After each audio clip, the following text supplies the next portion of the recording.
Baik, Pak Iman, bagaimana? Sudah mau dimulai? Mic-nya Pak Iman, on mic dulu.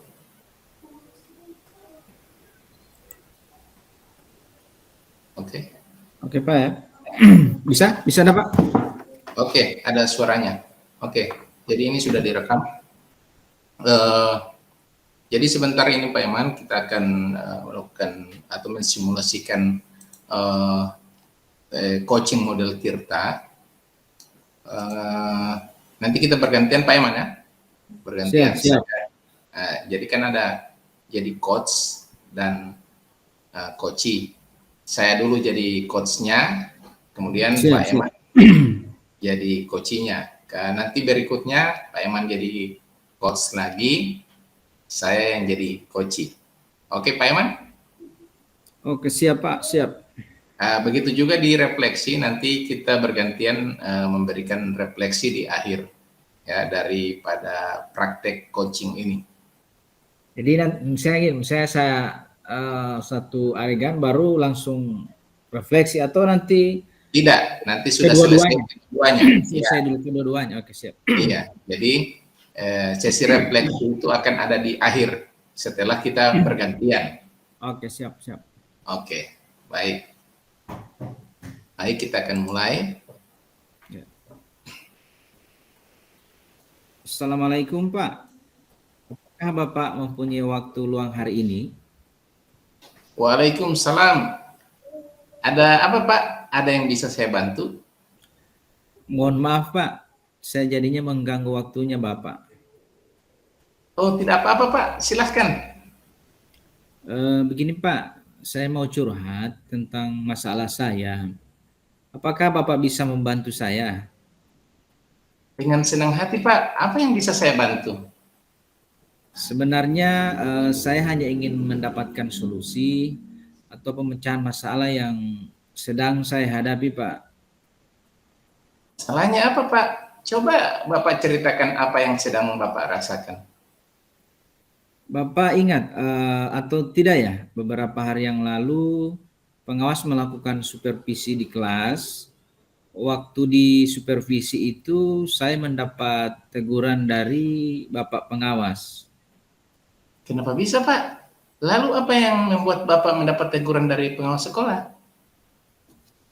Kalau menurut saya sebenarnya masalahnya tidak serius. Tidak serius? Tidak serius yang bagaimana Pak? Pengawas mengkritik tentang proses mengajar saya begitu. Proses mengajar yang bagaimana Pak? Apakah Bapak tidak bisa mengelola kelas dengan baik? Atau sampai bisa dikritik? Kalau boleh tahu apa penyebabnya Pak? Beliau sepertinya keberatan waktu saya mengajar tidak memakai buku teks. Oh, lalu bagaimana tanggapan Bapak dengan respon dari pengawas tersebut? Saya sejujurnya menyampaikan kepada beliau kalau selama ini saya mengajar, saya menggunakan berbagai sumber, bisa dari buku referensi perpustakaan, yang penting mengacu pada kurikulum. Ketika saya menyampaikan seperti itu, beliau merasa tersinggung. Jadi masalahnya begitu. Kalau begitu saya tanya ke Bapak dulu. Selama ini apa yang Bapak lakukan dalam proses belajar mengajar? Seperti yang saya ceritakan tadi, saya menggunakan berbagai sumber dari buku di perpustakaan, mengajak siswa untuk menonton video, menayangkan video-video pembelajaran yang interaktif dan menyenangkan. Mengapa Bapak tidak menggunakan buku teks?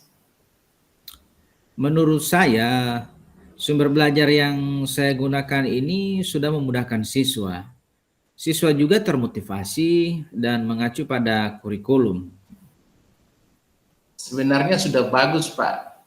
Lalu bagaimana hasilnya saat Bapak mengajar menggunakan sumber belajar tersebut? Seperti yang kita ketahui, karakter siswa itu berbeda-beda Pak. Dan gaya belajarnya pun berbeda-beda. Betul juga Pak. Kenapa saya tidak kepikiran ke sana ya? Selama ini ada beberapa siswa yang hasilnya masih kurang maksimal.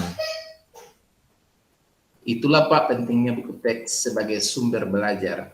Saya berpikir harapan dari pengawas kemarin adalah seperti itu Pak. Supaya Bapak juga menggunakan buku teks sebagai sumber belajar. Saya pikir ada benarnya juga Pak. Setelah Bapak bercerita, sekarang bagaimana perasaannya? Terus terang beberapa hari ini saya merasa kurang nyaman. Saya menjadi resah dan di rumah kepikiran terus dengan masalah ini. Akibatnya pekerjaan lain jadi agak terbengkalai. Lalu apa yang membuat Bapak merasa tidak nyaman selama ini? Sebetulnya yang membuat saya resah dan tidak nyaman itu karena Bapak pengawas menyampaikan hal tersebut kepada kepala sekolah. Saya takut nanti akan jadi masalah di kemudian hari. Kesimpulan saya yang membuat Bapak merasa tidak nyaman adalah saat di supervisi itu. Karena Bapak tidak menggunakan buku teks sebagai sumber belajar dan ketika pengawas memperingatkan, Bapak memberikan argumen sehingga hal itu membuat pengawas merasa tersinggung lalu menyampaikannya kepada kepala sekolah. Iya Pak. Apakah saya akan dipanggil dan tegur kepala sekolah atau tidak ya Pak? Kalau menurut saya, untuk masalah ini, Bapak bisa merefleksi dan mempersiapkan diri. Jika ditegur oleh kepala sekolah, harus siap menjelaskan masalah yang sebenarnya terjadi. Dan pasti beliau akan menyampaikan hal-hal yang positif, sehingga menambah semangat Bapak dalam mengajar. Mudah-mudahan ya Pak. Nah, dari apa yang sudah Bapak sampaikan, apa rencana Bapak ke depannya? Saya berniat menemui beliau untuk membicarakan hal ini dan meminta solusi. Lalu apakah ada hal lain yang akan dilakukan? Saya juga akan menemui pengawas dan saya akan meminta maaf kepada beliau. Kemudian terkait proses belajar ke depannya saya juga akan menggunakan buku teks dan meminta saran kepada pengawas bagaimana menjalankan proses belajar yang baik. Lalu bagaimana dengan proses belajar mengajar Bapak selanjutnya? Setelah ini saya akan menggunakan buku teks sebagai salah satu sumber belajar dan berbagai sumber belajar lainnya yang lebih beragam untuk memenuhi kebutuhan dan gaya belajar siswa sehingga mereka nyaman dan bahagia dalam belajar. Langkah yang Bapak ambil sudah tepat sekali. Saya setuju dengan ide itu, Pak. Syukurlah, sekarang saya merasa lega karena jujur saya takut mengambil langkah dalam menyelesaikan masalah ini. Apalagi sudah berurusan dengan atasan, agak khawatir takutnya salah langkah begitu. Syukurlah Bapak sudah merasa lega. Lalu dari yang sudah Bapak rencanakan tadi, komitmen apa yang akan Bapak lakukan untuk menjalankan rencana itu? Untuk hal itu dalam proses belajar mengajar saya akan mengacu pada kurikulum, kemudian melaksanakan saran dan masukan yang ada termasuk saran dan masukan dari pengawas tentang penggunaan buku teks. Lalu dukungan apa yang Bapak butuhkan untuk melakukan komitmen tersebut? Itu juga masih dalam pikiran. Saya akan mencoba berkomunikasi dengan teman guru lainnya. Jadi kami bisa sama-sama saling mengingatkan. Itu ide yang bagus sekali, Pak. Semoga dapat segera terselesaikan dan Bapak dapat bekerja dengan suasana hati yang tenang tanpa dihantui rasa tidak nyaman. Amin. Terima kasih Pak untuk waktunya mendengar keluh kesah saya. Sekarang saya merasa sedikit lega Semoga kita nanti menjadi guru-guru yang bisa memberikan teladan yang baik untuk siswa kita. Sama-sama Pak. Maaf Pak, kebetulan saya ada janji dengan siswa, mereka akan mengumpulkan tugas. Saya pamit ke ruangan saya Pak. Iya Pak, silakan Pak. Ya, terima kasih, salam sehat dan bahagia Pak. Sama-sama, terima kasih kembali Pak. Oke, Siap. Pak Eman. Siap. Gantian ya. Iya Pak. Oke, kita gantian. Saya jadi coach, Pak Eman jadi coach. Ya. Oke, Bismillah. Assalamualaikum Pak. Apakah Bapak mempunyai waktu luang hari ini? Waalaikumsalam. Ada apa Pak? Ada yang bisa saya bantu?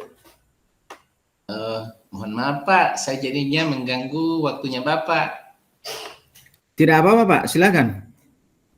Begini Pak, saya mau curhat tentang masalah saya. Apakah Bapak bisa membantu saya? Ya, dengan senang hati Pak. Apa yang bisa saya bantu? Sebenarnya saya hanya ingin mendapatkan solusi atau pemecahan masalah yang sedang saya hadapi Pak. Masalahnya apa Pak? Coba Bapak ceritakan apa yang sedang Bapak rasakan. Bapak ingat atau tidak ya, beberapa hari yang lalu pengawas melakukan supervisi di kelas. Waktu supervisi itu, saya mendapat teguran dari pengawas. Kenapa bisa Pak? Lalu apa yang membuat Bapak mendapat teguran dari pengawas sekolah? Kalau menurut saya, sebenarnya masalah tidak serius. Pengawas mengkritik tentang tidak serius. Tidak serius bagaimana Pak? Pengawas mengkritik tentang proses mengajar saya. Proses mengajar yang bagaimana Pak? Apakah Bapak tidak bisa mengolah kelas dengan baik? Atau sampai bisa dikritik? Kalau boleh tahu apa penyebabnya Pak? Beliau seperti keberatan waktu saya mengajar, tidak memakai buku teks. Oh, lalu bagaimana tanggapan Bapak dengan respon dari pengawas tersebut? Saya sejujurnya menyampaikan kepada beliau, kalau selama ini saya mengajar, saya menggunakan berbagai sumber, bisa dari buku referensi perpustakaan, yang penting mengacu pada kurikulum. Ketika saya sampaikan seperti itu, beliau merasa tersinggung. Jadi masalahnya begitu ya? Kalau begitu, saya tanya ke Bapak dulu, selama ini apa yang Bapak lakukan di dalam proses belajar mengajar? Seperti yang saya ceritakan tadi, saya menggunakan berbagai sumber dari buku di perpustakaan, mengajak siswa untuk menonton video, menayangkan video-video pembelajaran yang interaktif dan menyenangkan. Mengapa Bapak tidak menggunakan buku teks? Menurut saya, sumber belajar yang saya gunakan ini sudah memudahkan siswa. Siswa juga termotivasi dan mengacu pada kurikulum. Sebenarnya sudah bagus, Pak. Lalu bagaimana hasilnya saat Bapak mengajar menggunakan sumber belajar tersebut? Seperti yang kita ketahui, karakter siswa berbeda-beda, Pak, dan gaya belajarnya pun berbeda-beda. Betul juga, Pak. Kenapa saya tidak kepikiran ke sana ya? Selama ini ada beberapa siswa yang hasilnya masih kurang maksimal. Ya, itulah Pak pentingnya buku teks sebagai sumber belajar. Saya berpikir harapan dari pengawas kemarin adalah seperti itu, supaya Bapak juga menggunakan buku teks sebagai sumber belajar. Saya pikir ada benarnya juga ya, Pak. Setelah Bapak bercerita, sekarang bagaimana perasaannya? Terus terang, beberapa hari ini saya merasa kurang nyaman. Saya menjadi resah dan di rumah kepikiran terus dengan masalah ini. Akibatnya pekerjaan lain jadi agak terbengkalai. Lalu apa yang membuat Bapak merasa tidak nyaman selama ini? Sebetulnya yang membuat saya resah dan tidak nyaman itu karena Bapak pengawas menyampaikan hal tersebut kepada kepala sekolah. Saya takut nanti akan jadi masalah di kemudian hari. Kesimpulan saya yang membuat Bapak merasa tidak nyaman adalah saat diverifikasi itu. Karena Bapak tidak menggunakan buku teks sebagai sumber belajar dan ketika pengawas memperingatkan, Bapak memberikan argumen sehingga hal itu membuat pengawas merasa tersinggung lalu menyampaikannya kepada kepala sekolah. Iya ya Pak, apakah saya akan dipanggil dan ditegur kepala sekolah atau tidak ya Pak? Kalau menurut saya untuk masalah ini Bapak bisa merefleksi dan mempersiapkan diri. Jika ditegur oleh kepala sekolah harus siap menjelaskan masalah yang sebenarnya terjadi dan pasti beliau akan menyampaikan hal-hal positif sehingga menambah semangat Bapak dalam mengajar. Mudah-mudahan ya Pak. Dari apa yang sudah Bapak sampaikan, apa rencana Bapak ke depannya? Saya berniat menemui beliau untuk membicarakan hal ini dan meminta solusi. Lalu apakah ada hal-hal lain yang akan dilakukan? Saya juga akan menemui pengawas dan saya akan meminta maaf kepada beliau. Kemudian terkait proses belajar, ke depannya saya juga akan menggunakan buku teks dan meminta saran kepada pengawas bagaimana menjalankan proses belajar mengajar yang baik. Lalu bagaimana dengan proses belajar mengajar Bapak selanjutnya? Setelah ini, saya akan menggunakan buku teks sebagai salah satu sumber belajar dan berbagai sumber belajar lainnya yang lebih beragam untuk memenuhi kebutuhan dan gaya belajar siswa, sehingga mereka nyaman dan bahagia dalam belajar. Langkah yang Bapak ambil sudah tepat sekali. Saya setuju dengan ide itu, Pak. Syukurlah, sekarang saya sudah merasa lega karena jujur saya takut mengambil langkah dalam menyelesaikan masalah ini. Apalagi sudah berurusan dengan atasan, agak khawatir, takutnya salah langkah. Syukurlah Bapak sudah merasa lega. Lalu dari yang sudah Bapak rencanakan tadi, komitmen apa yang akan Bapak lakukan untuk menjalankan rencana itu? Untuk hal itu, dalam proses belajar mengajar, saya akan mengacu pada kurikulum, kemudian melaksanakan saran dan masukan yang ada, termasuk saran dan masukan dari pengawas tentang penggunaan buku teks. Lalu dukungan apa yang Bapak butuhkan untuk melakukan komitmen tersebut? Itu juga masih dalam pikiran. Saya akan mencoba berkomunikasi dengan teman guru lainnya, jadi kami bisa sama-sama saling mengingatkan. Itu ide yang bagus sekali, Pak. Semoga dapat segera terselesaikan dan Bapak dapat bekerja dengan suasana hati yang tenang tanpa dihantui rasa tidak nyaman. Amin. Terima kasih banyak Pak untuk waktunya mendengar keluh kesah saya. Sekarang saya merasa sedikit lega. Semoga kita nanti menjadi guru-guru yang bisa memberikan teladan yang baik untuk siswa kita. Amin, amin. Sama-sama, Pak. Maaf Pak, kebetulan saya ada janji dengan siswa. Mereka akan mengumpulkan tugas. Saya pamit ke ruangan saya, Pak. Iya, Pak, silakan. Terima kasih. Salam sehat dan bahagia, Pak. Ya, sama-sama. Terima kasih kembali, Pak. Oke. Siap. Selanjutnya di refleksi ya. Kita akan menyampaikan refleksi secara bergantian. Iya, Pak. Mungkin bisa yang duluan Pak Eman ya.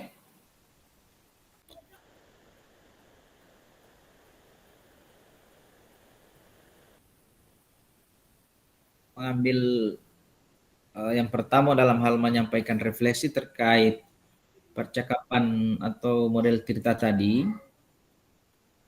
Yang pertama yaitu apa yang sudah berjalan dengan baik selama percakapan. Jadi menurut saya tadi proses kolaborasi terjalin dengan baik antara coach dengan coachee. Coach terbuka menyampaikan masalahnya dan coach bersedia membantu dengan secara ikhlas. Berikut, apa yang masih perlu diperbaiki atau ditingkatkan? Di sini saya lebih ke menggali pertanyaan, yaitu mungkin awal menggali pertanyaan atau solusi, kemudian langkah-langkah dalam penyelesaian masalah atau rencana aksi. Yang berikut, apa yang Bapak Ibu lakukan untuk tetap dalam kondisi presence atau kehadiran penuh sebelum dan saat melakukan coaching, yaitu harus terbuka apa yang dialami, mungkin secara terbuka menyampaikan, kemudian kontrol emosi atau ekspresi di mana harus memberikan penekanan terhadap solusi yang diberikan, ya mungkin gestur seperti itu. Yang berikut, apa yang Bapak Ibu atau mungkin apa yang dirasakan atau dilakukan untuk memperbaiki atau untuk meningkatkannya. Jadi di sini saya itu bagaimana penguasaan konteks masalah dan kemudian terus berlatih begitu. Yang berikut, tuliskan hasil refleksi. Jadi dari kegiatan atau latihan coaching ini memberikan pemahaman kepada saya pentingnya coaching dalam supervisi akademik atau membantu teman sejawat ketika bermasalah dalam proses supervisi pembelajaran. Dengan coaching membantu kita untuk mencapai tujuan secara bersama. Kemudian yang berikut, umpan balik dari coaching yaitu apa yang Anda rasakan pada saat di coaching.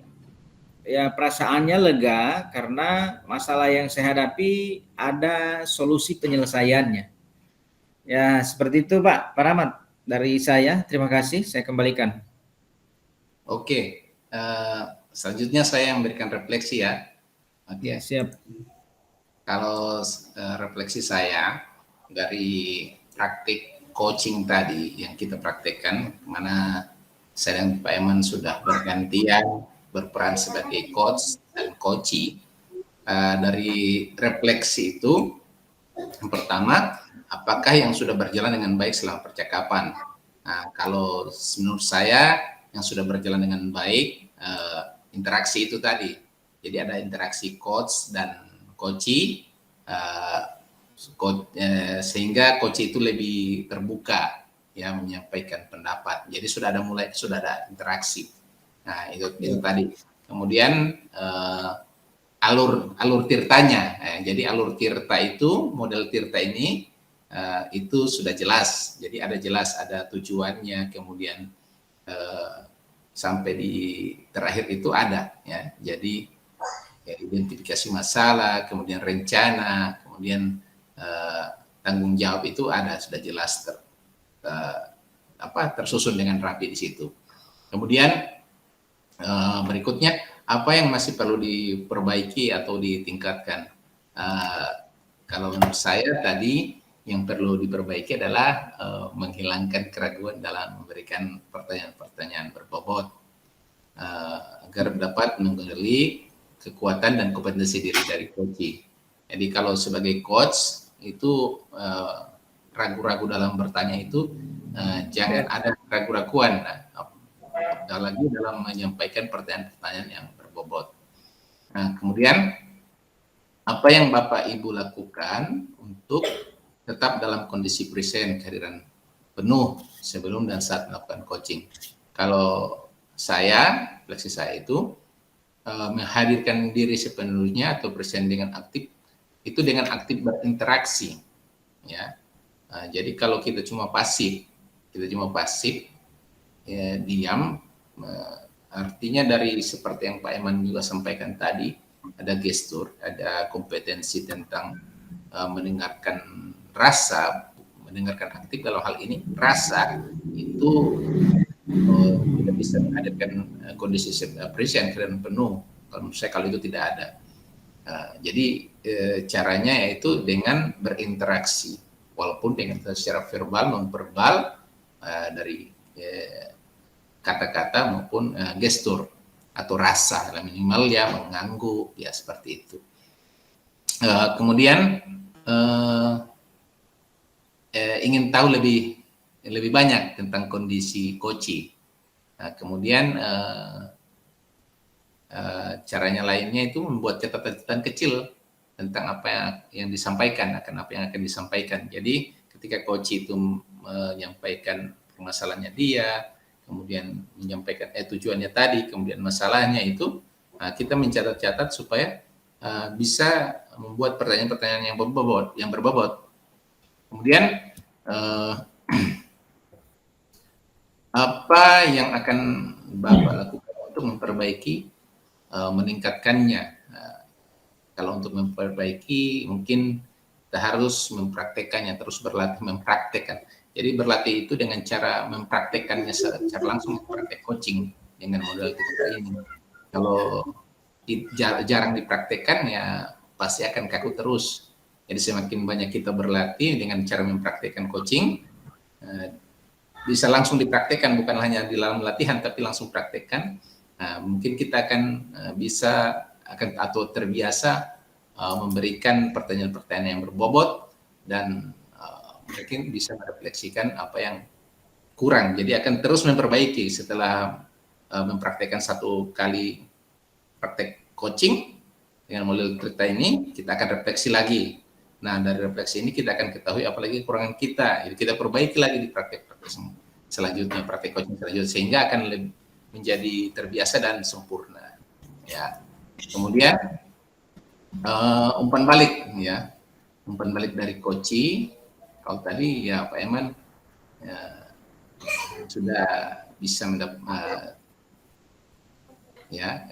Pak Eman juga merasa senang ya bisa mendapatkan solusi dari masalah yang dihadapi, ya betul.